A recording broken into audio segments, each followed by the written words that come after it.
오늘 말씀은 아론과 아론의 자손들이 성소 안에서 행할 규례들에 대해서 설명하고 있습니다. 이 아론의 자손들은 성소 내부에 등잔대의 불이 꺼지지 않도록 해야 했고, 떡상의 진설병을 매 안식일마다 각 지파의 수대로 12개씩을 준비해야 했습니다.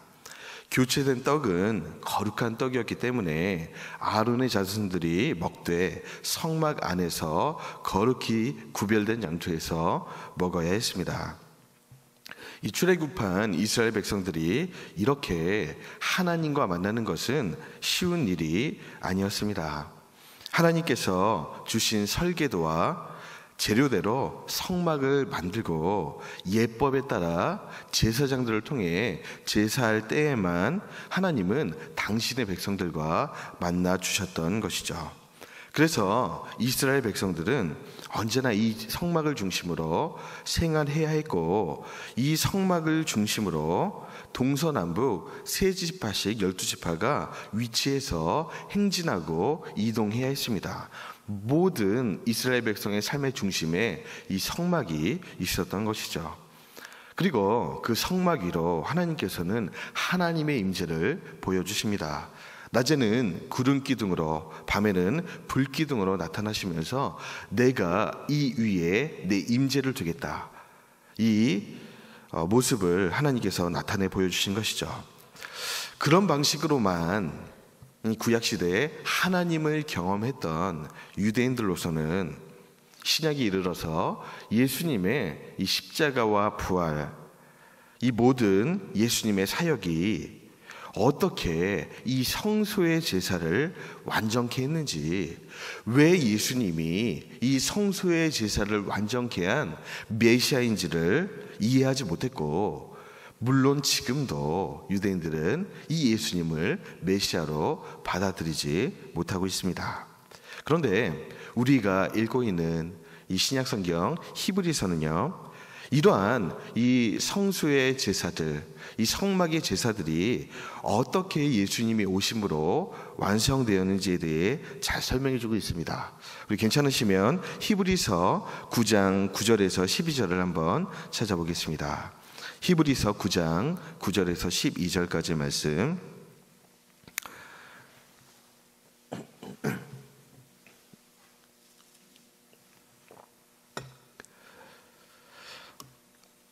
우리 한번 9절부터 12절까지 한번 한 목소리로 읽겠습니다. 시작. 이 장막은 현재까지의 비유니 이에 따라 드리는 예물과 제사는 섬기는 자를 그 양심상 온전하게 할 수 없나니, 이런 것은 먹고 마시는 것과 여러 가지 씻는 것과 함께 육체의 예법일 뿐이며 개혁할 때까지 맡겨둔 것이니라. 그리스도께서는 장래 좋은 일에 대제사장으로 오사 손으로 짓지 아니한 것 곧 이 창조에 속하지 아니한 더 크고 온전한 장막으로 말미암아 염소와 송아지의 피로 하지 아니하고 오직 자기의 피로 영원한 속죄를 이루사 단번에 성소에 들어가셨느니라. 아멘. 구약의 장막을, 이 장막 제사를 완전케 할 대제사장이 이 땅에 오셨는데 그분이 예수 그리스도라는 겁니다. 이 구약 시대에는요, 1년에 한 번 대속죄일에 대제사장이 모든 이스라엘 백성의 죄를 지고 지성소 안으로 들어갔습니다. 그 안에서 하나님의 용서를 받으면 살아나오는 것이고, 용서받지 못하면 그 지성소 안에서 대제사장은 죽게 됩니다. 그런데 오늘 우리가 읽은 이 히브리서의 기자의 선포는 무엇입니까? 우리 예수님이 때가 참에 영원한 대제사장으로 이 땅에 오셔서 염소나 송아지의 피로 아니하고 자신의 흠없는 피로 영원한 속죄를 이루셨다는 것입니다. 사랑하는 여러분, 이제 우리는 하나님 앞에 나아가기 위해서 양의 피가 필요하지 않습니다. 예수님의 완전한 속죄의 피가 우리를 모든 죄와 사망에서 구원하신 줄 이 시간 믿으시길 바랍니다. 오늘도 그 피의 보혈을 힘입고 하나님의 보좌 앞에 담대히 나가서 하나님과 함께 일하는 동역자가 되시기를 주님의 이름으로 축원드립니다. 오늘 우리가 보고 있는 이 성소는요, 후에 이 솔로몬이 성전을 짓습니다. 이 성전 안으로 들어가게 됩니다. 그리고 이 솔로몬의 성전은 BC 586년 이 바벨론에게 회파가 되고 난 후에 시간이 지나서 스룹바벨과 에스라가 돌아와서 다시 성전을 회복합니다. 이 성전의 이름을 소위 스룹바벨 성전이라고 합니다. 그리고 오랜 세월이 지나서 예수님이 오십니다. 그리고 예수님 당시 분봉왕이었던 데롯이 유대인들의 환심을 사기 위해서 이 스룹바벨 성전을 증개축합니다. 그런데 보통으로 증개축한 게 아니라 엄청난 재료들과 고가의 재료들과 이 비교할 수 없이 큰 크기로 이 성전을 하게 되는 것이죠. 바로 이 시점에 예수님이 하루는 이 헤롯 성전에 오십니다. 그리고 이 헤롯 성전 이 성막들 안에서 장사하며 환전놀이를 하고 있는 이 장사판을 뒤집어 엎으시기 시작하시는 것이죠. 그리고 일갈하시는 말씀이 뭡니까? 내 집은 만민이 기도하는 집이다. 내 집을 장사꾼의 소굴로 만들지 말라 하시면서 성전 청결을 단행하시는 것을 보게 됩니다.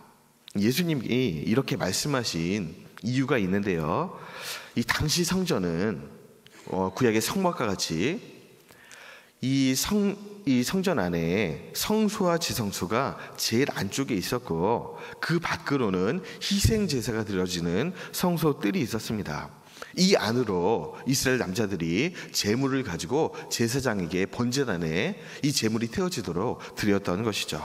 그리고 그 밖으로는 이스라엘 여자들만 들어갈 수 있는 여인들의 뜰이 있었습니다. 여기까지가 유대인들만 들어올 수 있는 장소, 즉 성막이었습니다. 그리고 이 성막 바깥에 그 외곽으로는 성 안 전체가 이방인의 뜰이라고 불리는 곳이었습니다. 당시 헤롯 성전이 이런 구조로 되어 있었는데, 당시 이 유대 제사장들이, 유대 이 장사꾼들이 이 장사하던 곳은 어디냐면 바로 이 이방인의 뜰이었던 것입니다. 이 이방인의 뜰은요, 당시 하나님을 경외하는 이방인들이 와서 함께 기도하고 예배할 수 있는 곳으로 하나님께서 지정하신 장소였습니다. 그런데 당시 선민이라고 자부하던, 성경을 알고 있다고 자부하던 유대 이 그룹들이 이곳에서 몇십 배의 폭리를 취하면서 이 이방인의 뜰을 장사꾼의 소굴로 만들고 있었던 것이죠. 디아스포라 유대인들이 이 하나님께 유월절을 예배하러 이 수많은 사람들이 몰려옵니다. 그때 예루살렘은 수많은 사람들로, 제사하러 온 이 디아스포라 유대인들로 가득 차게 되는데, 이 재물들을 이 먼 거리에 가져올 수 없으니까 각자의 화폐를 가지고 이 성전에 들어오면 이 화폐를 바꿔서 그 당시 이 성전 안에 이 많은 가축들을 데리고 와서 이 가축을 돈으로 바꿔서 주었던 것입니다.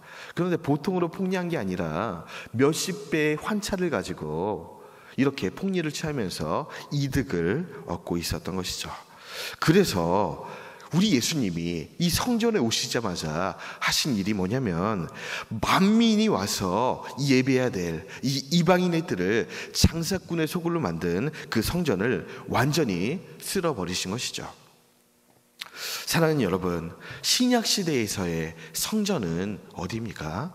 바로 각 사람 우리의 몸입니다. 신약 시대는요, 이 건물이 성전이 아니라 우리가 하나님의 성전이 되었습니다. 우리의 영혼 안에 성소와 지성소가 있습니다. 우리 안에 번제단이 있습니다. 우리 안에 물두멍이 있고 등잔대가 있고 분향단이 있습니다. 우리 안에 성소와 지성소가 있는 하나님의 성전이 된 것이죠. 이 성전 안에 예수님의 속죄의 피가 흐르고 있습니다. 그런데 정말 중요한 것은 뭐냐면, 이 우리의 성전 안에 여전히 이방인의 뜰이 있다는 것이죠. 우리 안에 이 이방인의 뜰은요, 2000년 전과 동일하게 만민이 기도하는 집으로 드려져야 되는 이방인의 뜰이 있다는 것입니다. 만약 우리 안에 이방인의 뜰이 방치되고 있거나 혹시 장사꾼의 소굴이 되어 있다면 예수님 이 새벽 우리 안에 오셔서 이 성전을 뒤집어 엎으실 거예요. 그리고 동일하게 말씀하실 것입니다. 내 성전을 장사꾼의 소굴로 만들지 말라. 이 성전은, 이 이방인의 뜰은 이방인을 위해 드려질 기도로 채워져야 될 곳이라는 겁니다. 이 이방인의 뜰이, 이 성전 안에 있는 우리의 이 중보의 뜰이 이방인을 향한 기도로 드려지지 않으면 우리 예수님이 오셔서 이 시간 뒤집어 엎으시는 것이죠. 사랑하는 여러분, 우리 안에 있는 성전인 우리 안에 있는 이 이방인의 뜰에서 열방을 향한 중보의 기도가 회복되시기를 소망합니다. 이 안에 북한이 있기를 소망합니다. 이 안에 미전도 종족이 있기를 소망합니다. 이 안에 무너져가는 다음 세대가 있기를 소망하고, 이 안에 죽어져가는 이 땅을 향한 중보의 기도가 드려지는 이방인의 뜰의 기도가 드려지시기를 소망합니다. 이 안에 우리 가정 안에 있는 불신 가정을 향한 기도의 향기가 올려져야 되는 것이죠. 이 안에 우리 이웃들을 향한, 불신자를 향한 기도의 향기가 올라가야 하는 것입니다. 말씀을 정리하겠습니다. 바라기는 우리 안에 이방인의 뜰이 열방을 향한 예배로 채워지고 하나님이 거하시는 거룩한 성전으로 회복되시기를 주님의 이름으로 축원합니다. 그때 이 성전이 하나님 앞에 드려지는 거룩한 제사가 드려지는 참 성전이 될 줄 믿습니다. 이 시간